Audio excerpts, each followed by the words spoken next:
Nandito kami ngayon sa Bumaka. Yung mga biyahero. Stopover. Ito nag-lunch. Mia, anong masabi mo sa bulalo? Masarap. Sarap. Nabusog. Si William nabusog. Baka naman umabot ka ng tagig to, ha? Ano yan? Sinagong?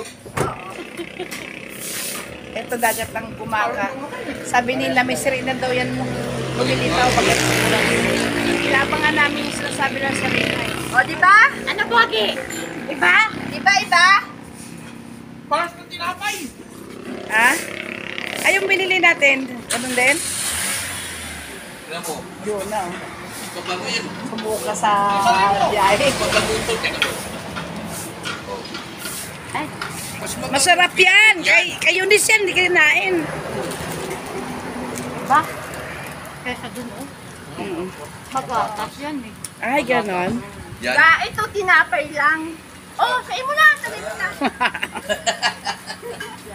Wala. Ano? Oh, di ba? Creamy. Mga ilang oras pa ako? Anong oras lilitaw ang sirena dyan? Alas 3. Alas 3 pa? Ay, hindi na namin Depende sa abutin. CR. Alam mo, mag-CR itong mga ito eh.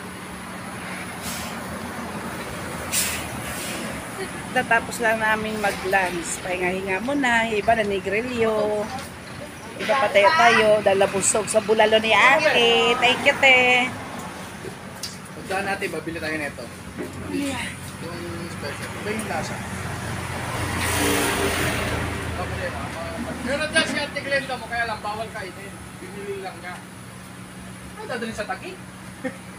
Bibenta raw niya. Utangin! Isang ganyan sa balot. Pautang mo 60. 80 te, matayo yun.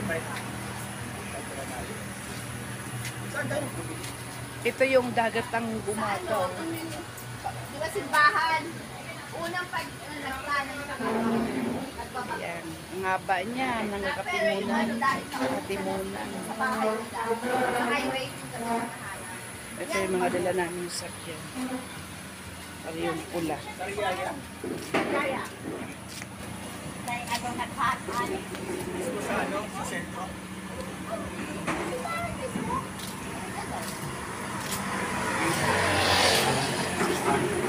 Okay na?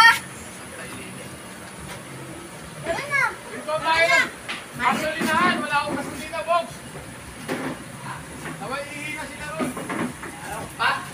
Ito tayo ng gasolinahan, wala na akong diesel eh. Busog ako ah. Ha? Wala kayong white flower? Ilag ka. White flour. Parang susuka na naman siya. Ito? May tinda ba daw kayong white flour, te? Uy! Bix. Ayan oh, kating ko. Yan. Tama sa'yo yan.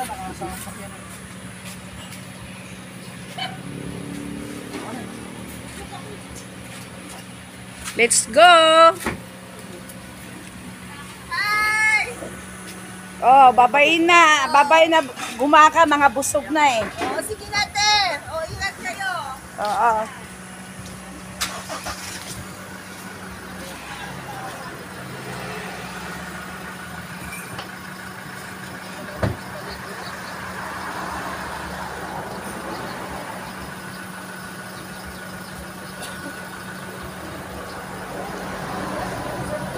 Mauna na kayo.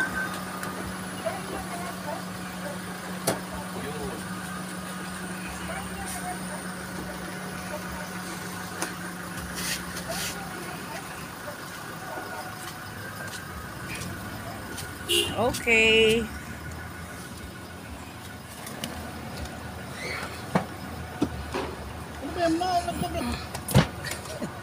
Ayan mo lang. Bye-bye.